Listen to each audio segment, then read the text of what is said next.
welcome back to the Washington Outsider Report on the Coalition Radio. For those newly joining the program, my name is Irina Zuckerman, and I'm the editor-in-chief of the Washington Outsider.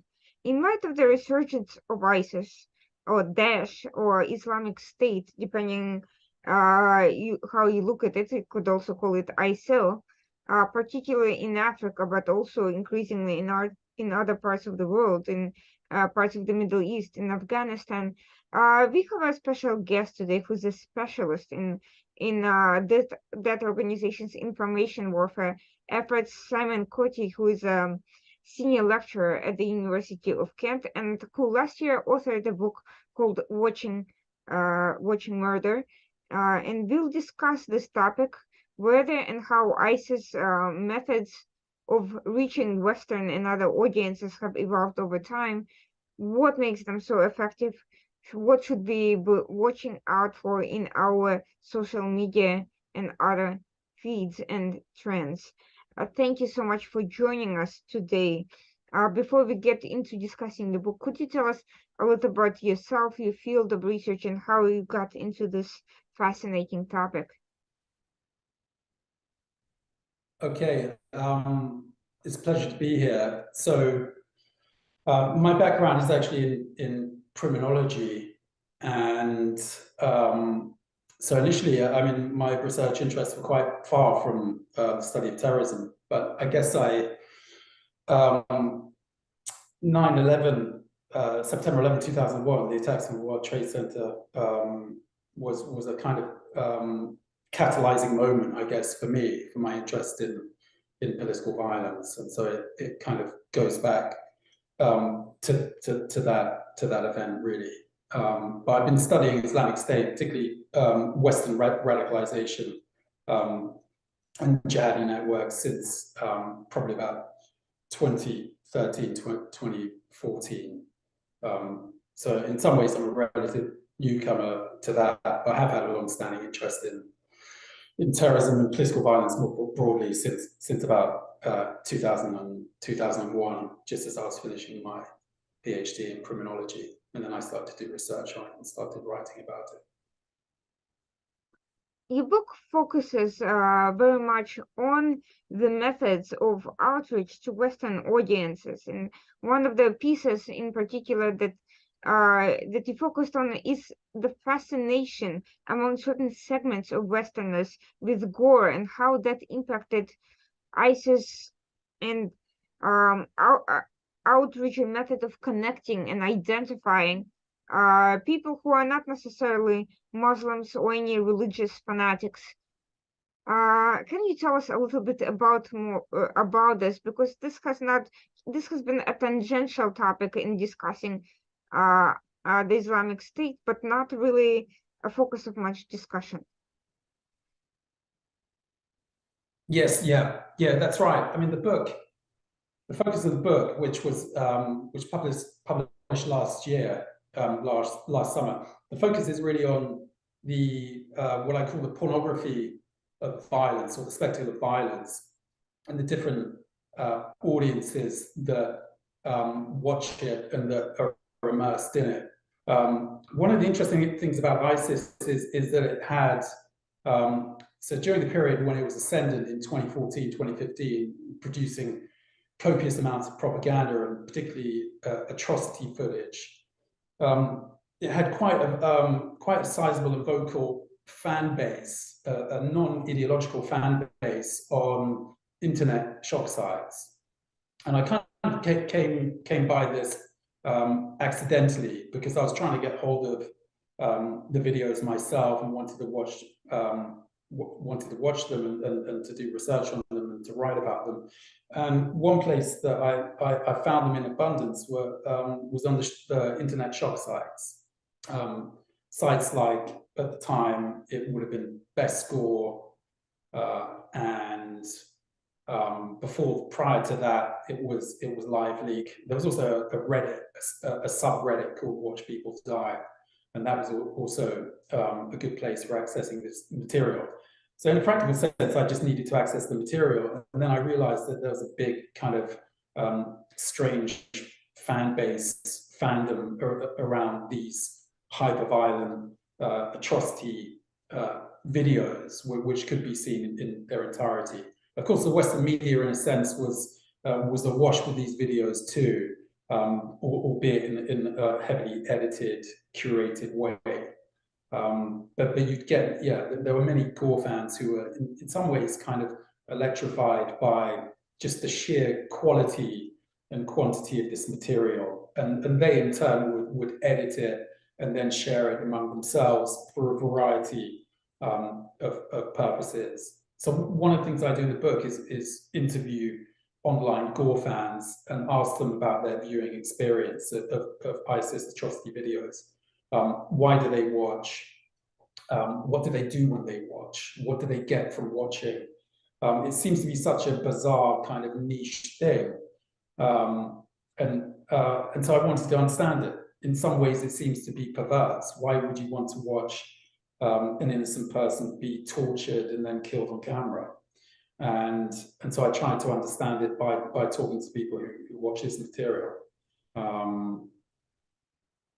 But yeah, I can talk in more detail about the motivations, the effects, and so on. You know, I'd be very curious because obviously there are many violent movie and violent video game fans out there who do not necessarily enjoy specifically ISIS type videos, and there are certainly many video fans who do not end up becoming in any way sympathetic to the agenda of such groups. But then there is a subset who clearly derives something beyond the normal human entertainment factor in letting out the steam from depictions of violence, and who, I mean, it seems to me kind of a sadistic element of sympathizing to degradation that is also common to certain fans of particular types of pornography and particular types of both sexual and criminal activity, really.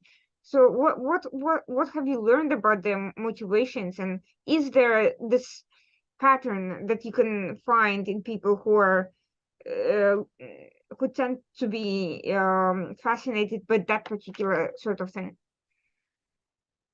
Yeah.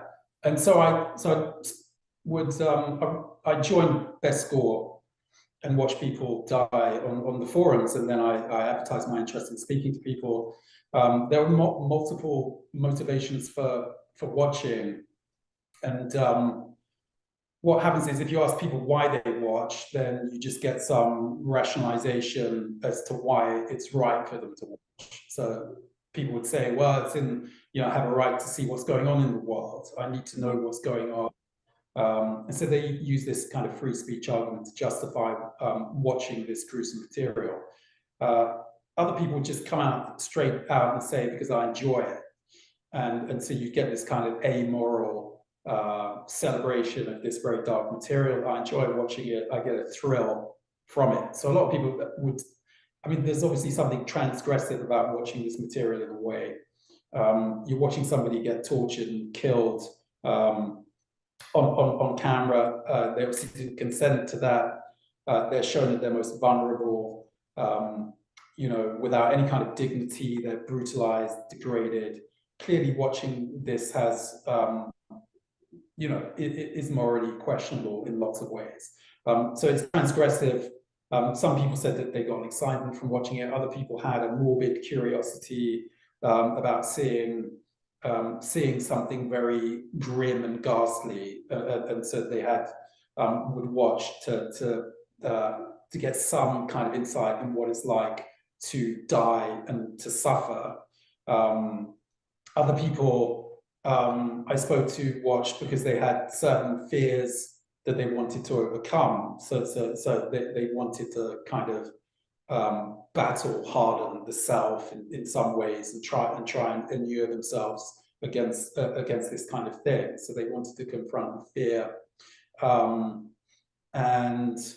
But yeah, there were numerous reasons. I spoke to a white supremacist who said he enjoyed watching ISIS videos because they show the true face of Islam in his view. He said, this is great propaganda for us. I circulate ISIS videos among all of my like-minded friends. because this shows us what we're up against. This is what true Muslims are really like. In much the same way that I've been part of all Muslim WhatsApp groups and seen the Christchurch massacre video that Brendan Tarrant filmed. There was a PVO footage of the massacre in Christchurch in March 2019, when Tarrant killed 55 Muslim worshippers. He filmed it. Lots of people sharing this footage. I was in WhatsApp groups where Muslim Islamists would be saying, this is the true face of white supremacy. This is what we're up against. We need to see this.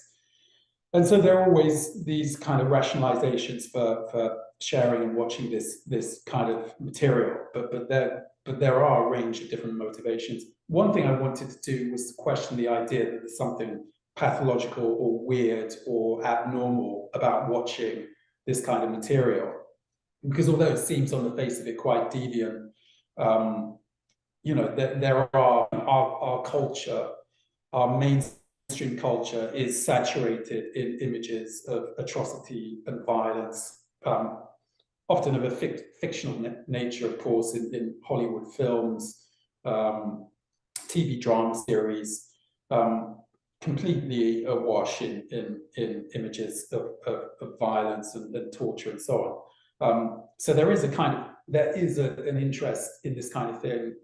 People are familiar with slowing down on coming across a car crash and looking at something quite unpleasant. Gore fans are just unapologetic about it and take an unusually intense interest in this kind of material.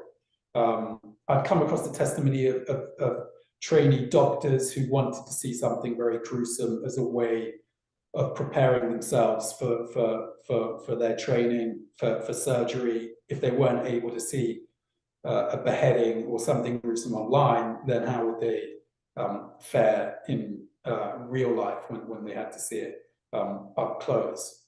So I think there's multiple reasons.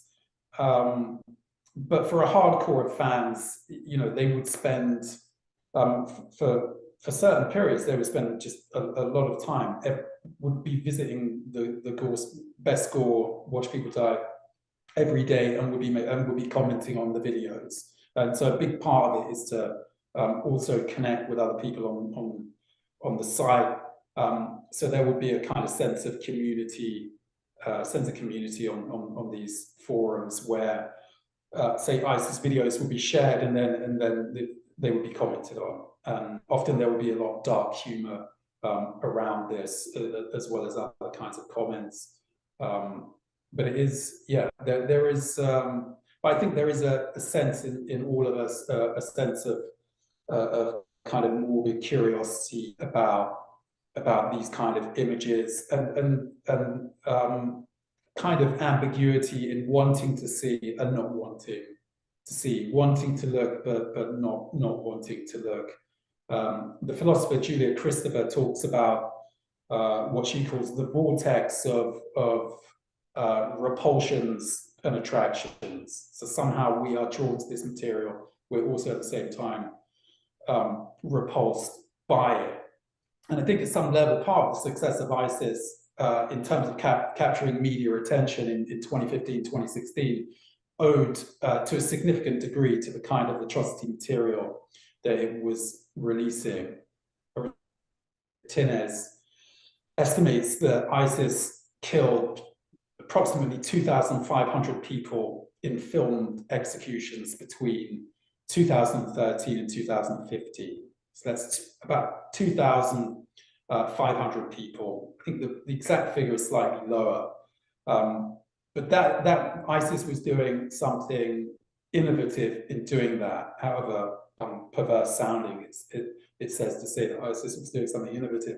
But no other group had killed so many people before on camera and in high definition. Of course, jihadis had been killing people on camera prior to that. In 2002, the Wall Street Journal journalist Daniel Pearl was killed on camera by British jihadi in Pakistan. That was in 2002. And then a couple of years later, you have Abu Musab al-Zarqawi, who goes to Iraq, sets up the insurgency, and his group, Tawhid and Jihad, was responsible for killing something like 12 to 13 hostages on camera. So that was in about 2004, 2005. And then, as you know, Zarqawi's group then evolved into what is the Islamic State now, where beheadings became a kind of signature tactic for the group. But beheadings, but there was something new about Islamic State beheadings. They became a kind of this mega spectacle, global mega spectacle.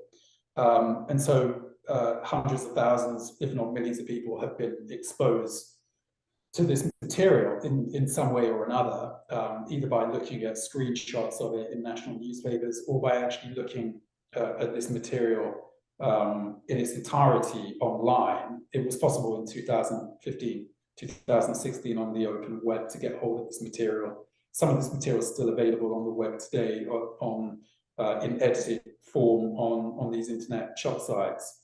One of the questions I'm fascinated by is what all of this exposure does to us, because in some ways the snuff movie was an urban myth back in the 80s and 90s. It just didn't exist, and yet now with the rise of ISIS, we almost have the normalization of the snuff movie. Zarqawi's group was doing beheadings in 2004. Then you have the Mexican cartels, which were then imitating the jihadis. And so you have these terrible executions filmed by the cartels. You have chainsaw execution and that kind of thing, which you can see on these shop sites. So this is something new in our age. The global dissemination of the execution movie. What does that do to us? It's a difficult. In some ways, it's impossible to calculate it. Many people I spoke to, many Gore fans say that they have been desensitized by this material. Many of them were already numb in the first place, and one of the reasons why they sought out online Gore was to see if anything would disturb them or shock them. So they were already kind of feeling numb. Others become desensitized. So maybe there is something to that in general, that we have become desensitized as a viewing public to this material. The image of the hostage in the orange jumpsuit is now a kind of, is a standard cultural meme or image, right? And so you just wonder how we absorb that meaning. And so part of the book is trying to understand that. What kind of spiritual damage does that do to us? Does prolonged exposure to this material do to us? And so I was concerned to speak with people who have spent a lot of time with this material, which includes Gore fans, people who, the cops who have to take this material down, other online moderators, journalists who have to watch and monitor this stuff, extremism scholars who also document this stuff. So the book is really based on interviews with these diverse groups and how they process this material. And the dominant now, I'll finish in a second, but the dominant narratives really around this are that we're either radicalized by this material or we're traumatized by it. And what I tried to do in the book is maybe to question those two dominant narratives, because I think that our engagement with the material is a lot more complicated, and I think some of those narratives need to be questioned, especially the idea that people are radicalized by this material. I guess it was one of the main explanations for why so many Westerners joined ISIS as foreign fighters in 2015-16, one of the dominant explanations was that they'd been exposed to slick ISIS propaganda, and so they're watching, greetings from the caliphate one week, and then the next week they're in Syria fighting for ISIS. Obviously, I think that's a too simplistic explanation for why individuals become radicalized. But I think things are changing fast on that front. Do you think there's a difference? I mean, there's a lot of concern that watching things like that make people not only desensitized, but less empathetic to other human beings, and just simply basically numb to human suffering. But do you think there's this issue of abstract, individuals who are being tortured or killed on camera? Is it processed the same way that someone would process that when directly exposed to something like that in real life? In other words, did you get the sense that people perceive it as something movie-like and almost not really real? Yeah, that's interesting you say that. I actually, as part of the book, also I did focus group interviews with 80 university and college students. Half of them were half non-Muslims, about 40 Muslims, 40 non-Muslims. This was done in London, and I would show them clips of ISIS videos, edited, of course, because I couldn't show them the super violent ones, although I showed them some clips from a mass beheading video. Quite a few people said to me, "This doesn't look real." I mean, because this looks like a movie, especially because some of the videos use special effects. ISIS videos are slick. I mean, they're technically sophisticated.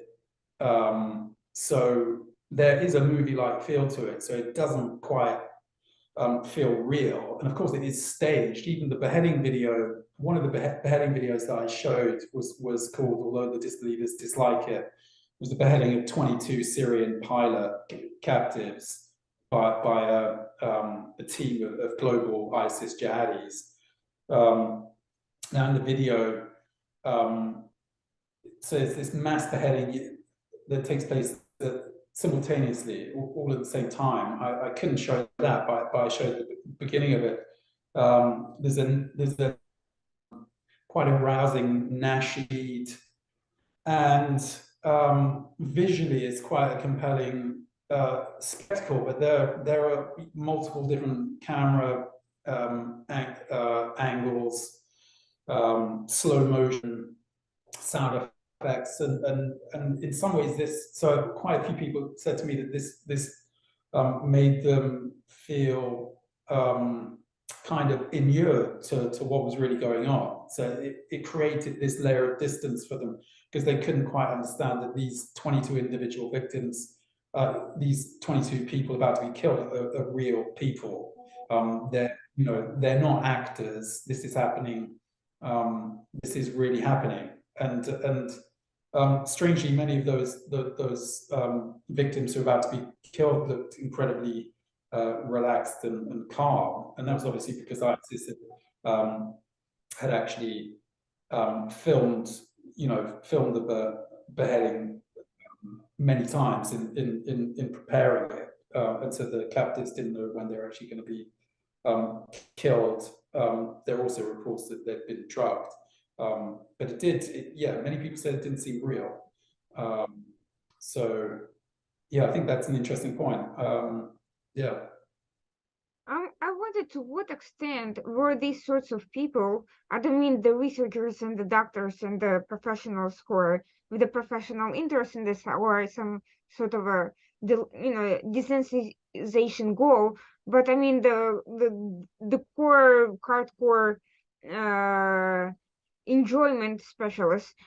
To what extent were they an intended audience for ISIS, these non-ideological groups? To what extent do you think that had an impact on non-ideological individuals converting to some sort of a radicalism? or even without any ideological premise, just adopting this kind of violent mindset and being influenced with it, versus already being kind of having natural inclinations in that direction and somehow being stimulated into taking actions that they otherwise probably would not have necessarily done. Yeah, I think that's really, it is really dependent on the specific audience. I think it depends on the audience. Different audiences get different things and engage with the material in different ways. I do know, I mean, most of the people I interviewed were militantly opposed to Islamic State, and being exposed to the videos or being asked to do a survey. So I surveyed 3,000 people, mainly young adults in America and in Britain in the main. And so I did an online survey and got people to watch different ISIS videos. Many people expressed outrage. I mean, people, aside from the findings of the survey, which I can talk about in a bit, many survey respondents wrote to me and said they felt outraged by the material. Interviewed in focus group interviews said that they were outraged by ISIS, and that watching the videos made them feel even more militantly opposed to the group. So in some ways, it just reaffirmed their own antipathy. Now, of course, ISIS was targeting Western Muslims. ISIS had a global audience, of course, but it was targeting Western Muslims with its English-speaking videos. I mean, it was deliberately doing that. And in some ways, it was targeting non-Muslims too, as a way to instill fear or as a way of intimidation. The first beheading video of a Western hostage that ISIS did in August 2014 was directly addressed to President Obama, right? It was in English. It was carried out by jihadi John Mohammed Emwazi, and it had a global audience. It was addressed to the President of the United States. It was also addressed to a Western audience and to a media audience, and these videos were carefully created to be distributed on Western media, and particularly social media. ISIS wanted global notoriety and renown. Of course, it wanted to recruit people to its cause, but it also wanted global renown, I think, and it got that. The Western media gave it a huge amount of attention. And in fact, whenever ISIS committed a terrible atrocity video, it was directly in the Western press, so it was giving it even more attention. And in some perverse way, the Western press was incentivizing ISIS to do even more demonic acts of cruelty in its videos. Now, people who I've interviewed and who've seen copious amounts of this material, no one has told me that they were somehow persuaded by the worldview depicted in the videos. They'd watch huge amounts of this material. They did so with a critical eye. I wasn't able to interview pro-jihadi supporters who would obviously have a very different perspective. And obviously they found the videos thrilling because they would tell everybody on social media about the videos when they were circulating them on Telegram or Twitter or other social media platforms back in 2015, 2016. Now the issue is we know jihadi from court documents, from several studies that have been done. Convicted jihadi terrorists have watched huge amounts of propaganda material on their phones, on their PC hard drives. They're immersed in this culture, and particularly the violent stuff.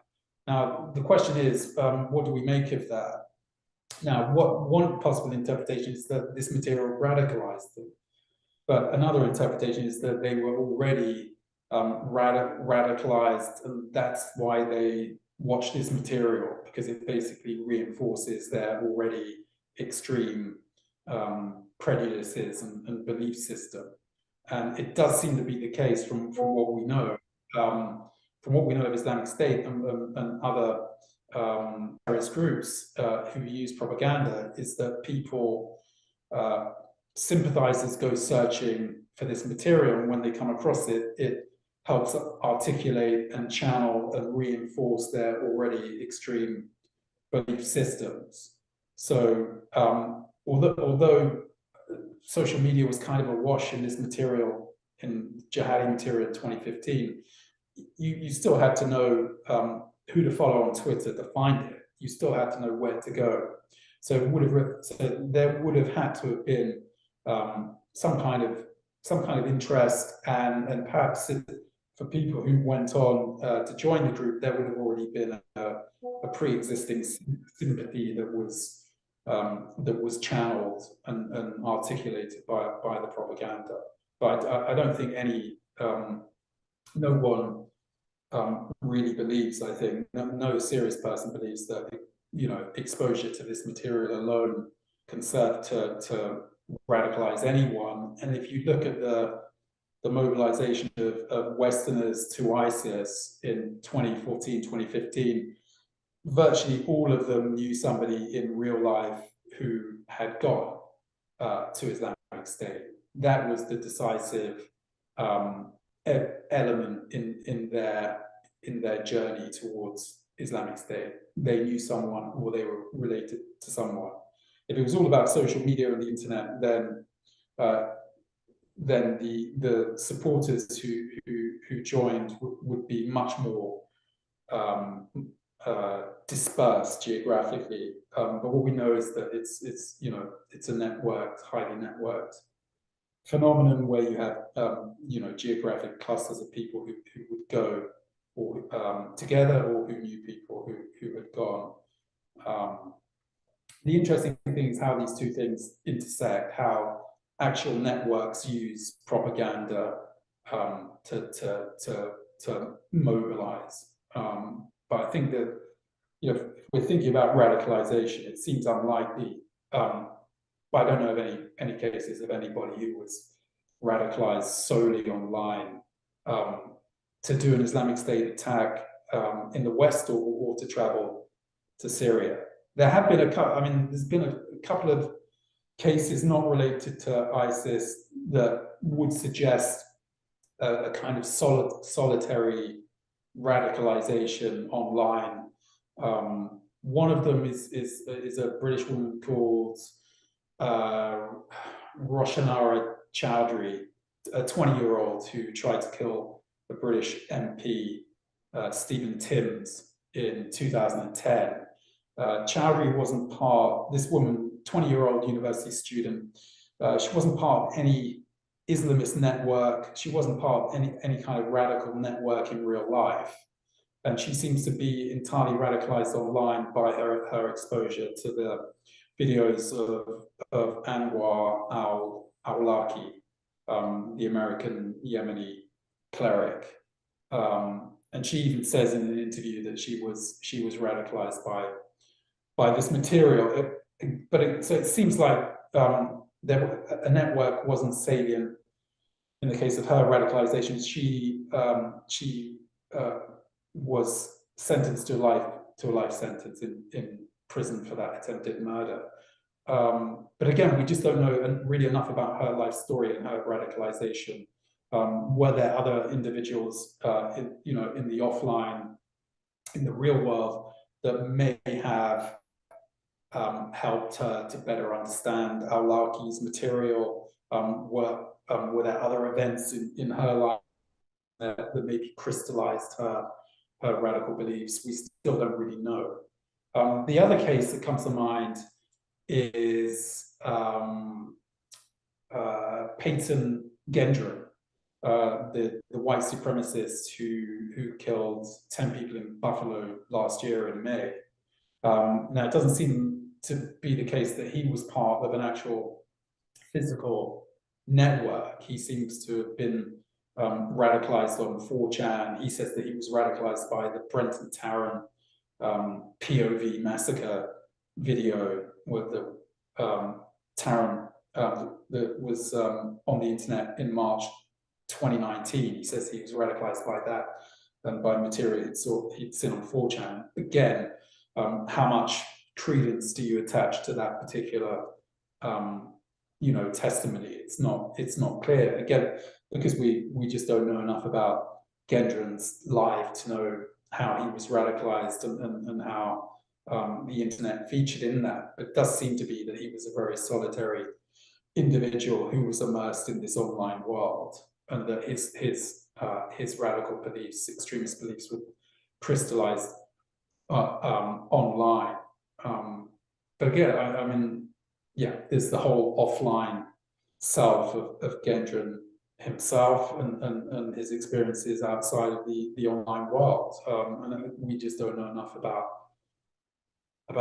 those experiences to say with confidence that he radicalized solely online. But on the face of it, it seems that that was a big part of the story.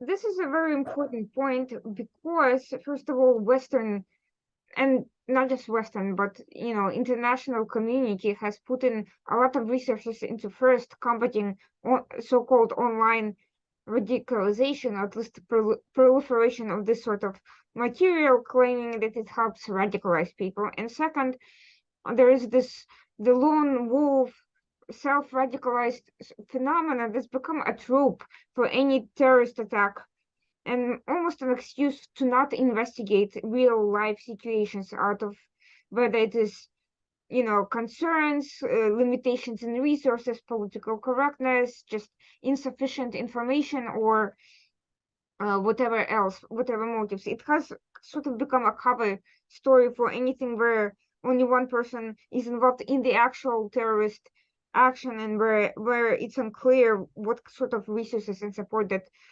individual has access to. And it's gotten to the point that this sort of approach has become discredited in certain circles and has proliferated conspiracy theories. So my question is, now we are seeing litigation being implicated because there's now a number of lawsuits have reached Supreme Court in the US, where families of victims of ISIS are suing social media websites for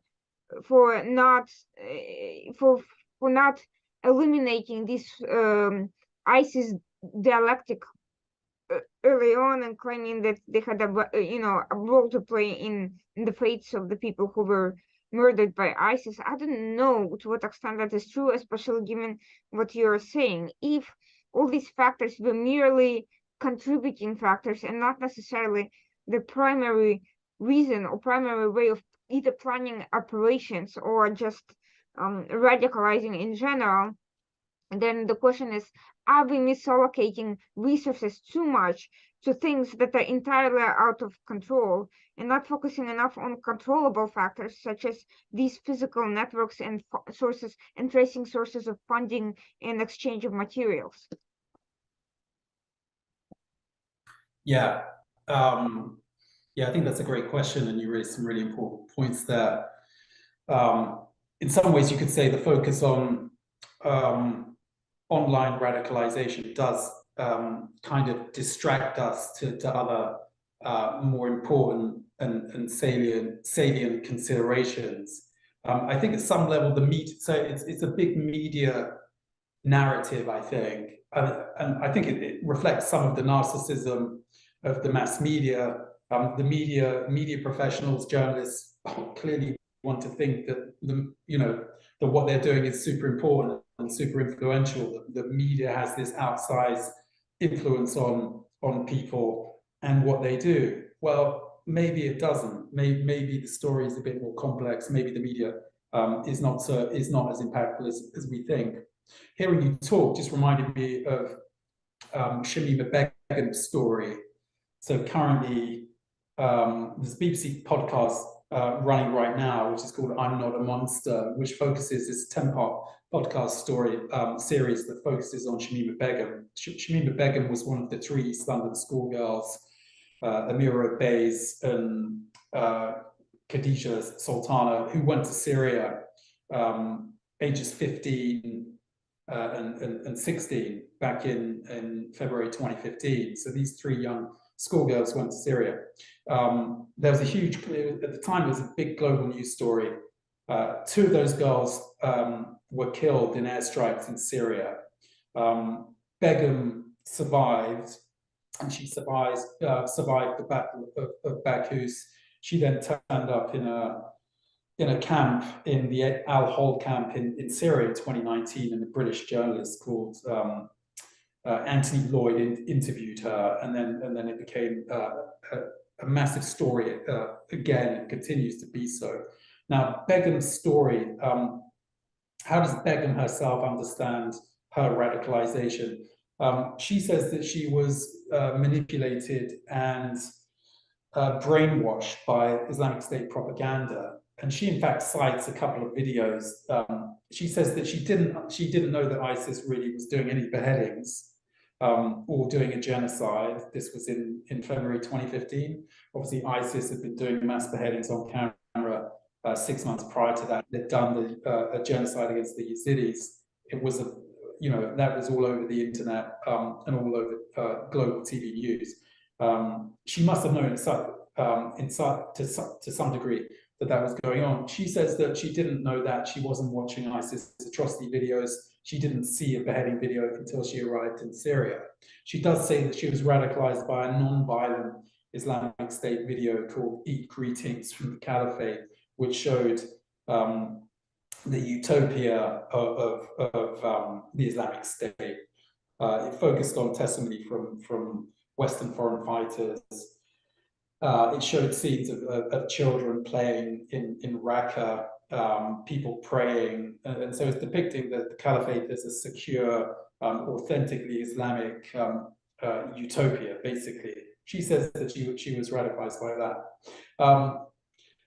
Now, you can see how that particular explanation draws attention away from actual networks that were operating in London in 2013 and 2014, which were helping mobilize people, operational advice to go to Syria and Iraq.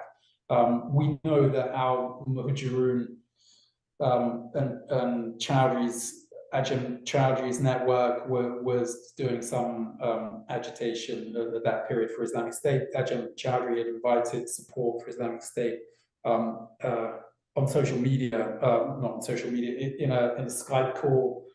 He went to prison. He did jail time for that. We know that these real life networks were in existence. Now, what role did they have in radicalizing Begum or providing support? She said it was all to do with the online world. Now, what was going on in her community in East London at the time? One of her friends, Sharmina Begum, went to Syria a month prior to Shamima going. So it would be interesting to probe what was going on in London, in her milieu at the time at which she went. There were many other girls from London who also went to Syria, notoriously an Islamic State propagandist and recruiter called Tuba Gondor. She was in Leighton, in an area not far from Begum. Did those girls know each other? Who else did they know? So it does take attention away from that network to ask difficult questions about the role of Islam in her particular story. Those girls were part of East London Mosque. What was going on in East London Mosque at the time? Who were they mixing with in this offline world? So it's quite a convenient explanation to persuade us not to ask those kinds of difficult questions. What would Begum's family do? I mean, they blame the police. They say that the police knew that one of the friends had gone to Syria, but they didn't tell the parents. What was going on in that family? They plead innocence, but these are uncomfortable questions, but I've to ask what was going on in this offline world. What did people actually know? Who was the network? It seems difficult to imagine that just these 3, 4 East London schoolgirls were hermetically sealed from other very radical networks that were operating in London and the UK at that time. But of course, so the idea that she was just somehow groomed by these shadowy outsiders in Islamic State seems to be a convenient kind of explanation that you know, that lets us off the hook for asking some harder questions about her radicalization, basically. To what extent do you think this narrative that social media is, plays this role in promoting violence, whether it's ISIS or just in general desensitizing type of, senseless violence, to what extent this resulting push for regulation actually plays into radical and extremist agendas in limiting freedom of discourse in Western societies? Because these groups are not pro free speech at all, except when it comes to promoting their own agenda, and certainly they would have an interest in having the terrorist impact on people being self-censorious and concerned about speech and this balance between security and freedom. Yeah, I think, well, for governments, it's fairly straightforward. Governments, and fairly cost-free, because governments can put pressure on social media companies to remove this kind of content from their platforms. So that's a kind of win-win for governments. They don't have to invest any real effort into doing anything. They can just put pressure on social media companies. And it's just a question of removing if you remove the bad content, then bad behavior will somehow diminish. And so I think you can see how convenient it is for governments, but I think it's kind of illusory. Censorship, I don't think is particularly effective at all, but I think it's based on a misunderstanding of the actual what this propaganda is and its potency. So you can make a strong case for saying that ISIS beheading videos should not be on the internet, and that companies should have a moral responsibility or an illegal responsibility to remove this material. A lot of that material incites murder, so it is illegal. It should be removed. I think with the material that involves incitement, I think that's a fairly straightforward case. I'm not sure about other kinds of propaganda materials, whether a government has the right to remove that kind of thing, or whether it's a good thing for it to remove that kind of thing. For example, Islamic State was making a lot of non-violent propaganda, and in fact, one of the videos that Begum says influenced her is just one such video. There is a question of whether government should have the right to remove that material, because basically we're just dealing with ideas, and we may find those ideas unpalatable, but does the government actually have the right to remove that material? Governments, of course, would say, well, it's radicalizing. The young girls like Begum are being radicalized by this material, so we have an obligation to remove it. But then, of course, how far do you go with that? Because it can be readily politicized, so that you have other groups, for example, are saying, well, Fox News is radicalizing people. We need to shut down Fox News. And Tucker Carlson is preaching the Great Replacement thesis. And so, Peyton Gendron and other lone wolf terrorists are inspired by this great replacement idea, and Carlson is mainstreaming extremism, and so we need to censor this material. How this argument can be cynically weaponized by different political factions, basically to censor people. Well, So I think we need to be careful about that. Well, John Lennon's murder was supposed to have been radicalized by reading material, and the same can be said for a number of attempted assassins and killers throughout history who have read particular pieces of literature.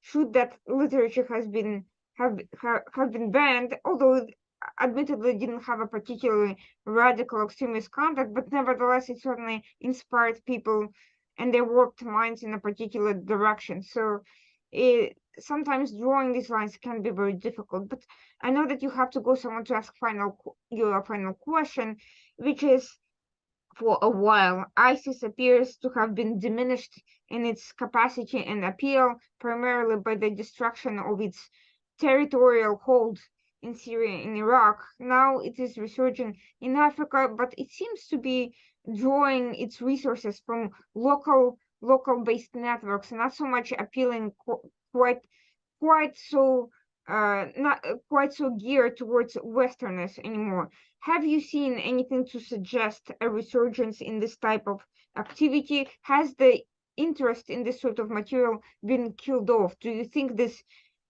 particular strategy we will see a return to it, or are they doing something different now? Yeah, I would agree with all of that.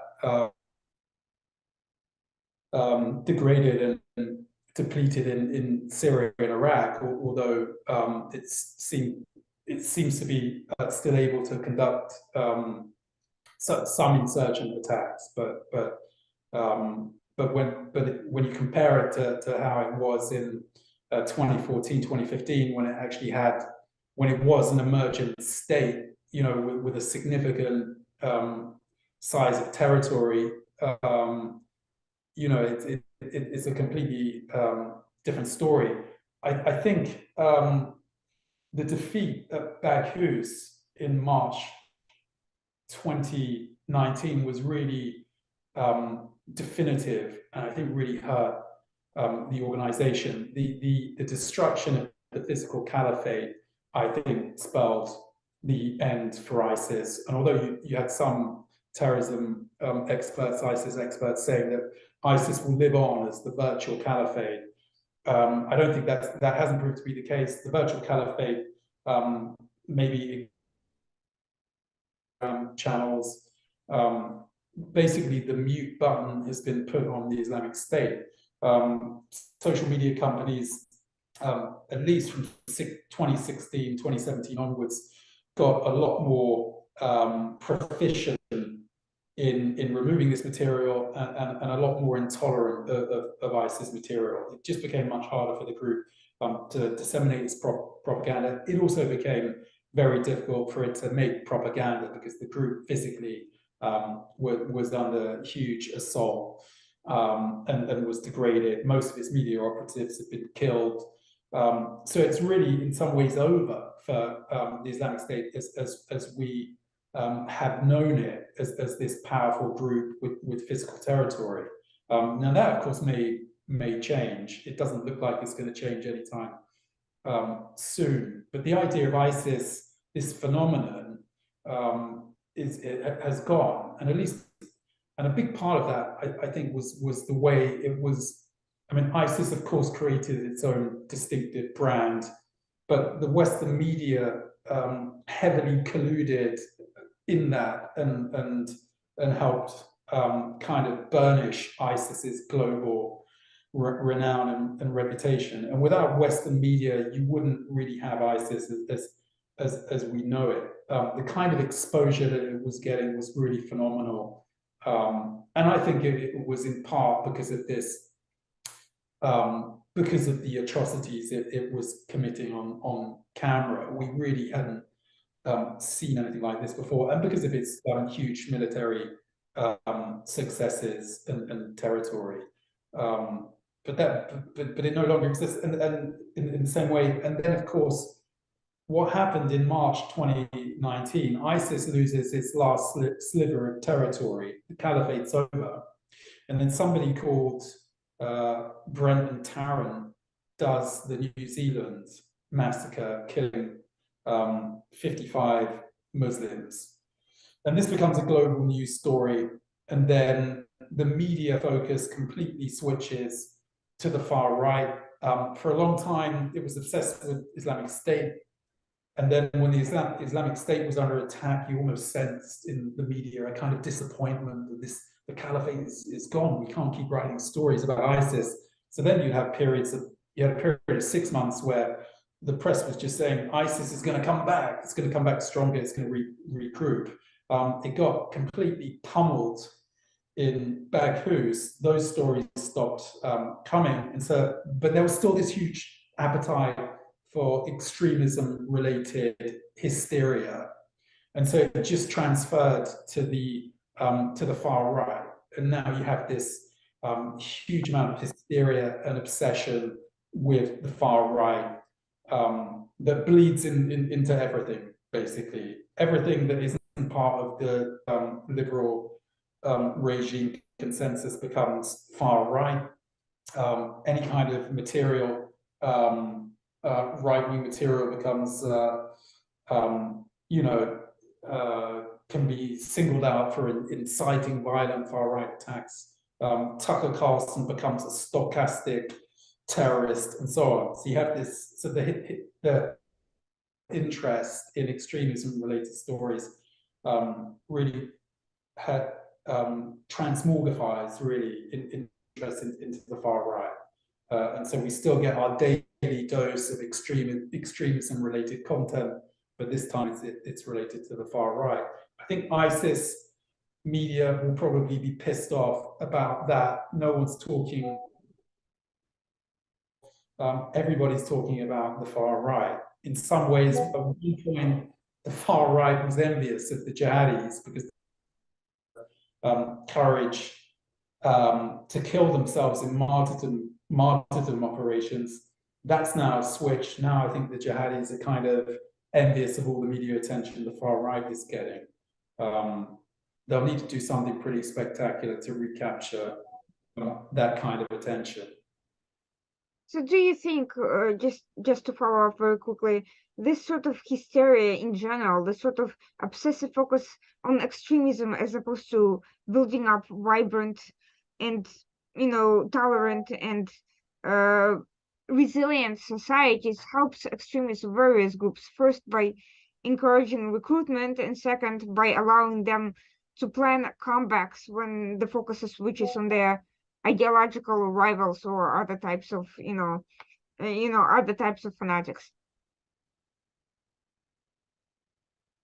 Yeah, and I think there has to be some competitive dynamic there. But our media is superficial, and so yeah. But I think who knows what's going to happen with the global jihadis? I think territory will be key, and their ability to then make propaganda, documenting it, celebrating it, which will then get taken up in the Western news media. When the far right, if or when it starts to flag, or interest in it starts to flag, then I think that may be an opportunity for jihadis to grab some headlines. But it's a competitive marketplace, so it remains to be seen. So what we're facing is potentially global competition between various types of extremists, and unfortunately, very, very superficial solutions and poorly informed social consensus on how to address these problems. But what you've told us so far gave very, very thought-provoking insights into what works, what doesn't, and what types of audiences are affected by this sort of rhetoric, and in what way. And I have a feeling what's true for ISIS, some of these audiences may have equally migrated to some other form of violence, pornography, perpetrated by the flavor of the month, in among extremists, right? Yeah. That sort of interest doesn't fully go away; it just moves on to the next best thing. Thank you so much for joining us today. This was quite fascinating, and for everyone joining us, please also check out Simon Cottee's other work. He's a frequent contributor to all sorts of major media, the Atlantic Foreign Policy, Unheard, and many others. On this and other related topics, and of course his work on criminology. And for everyone watching the Washington Outsider Report on the Coalition Radio, thank you for joining us tonight. We'll be back Tuesday night and next week at 9 p.m. As usual. And thank you for joining us tonight. Have a good night.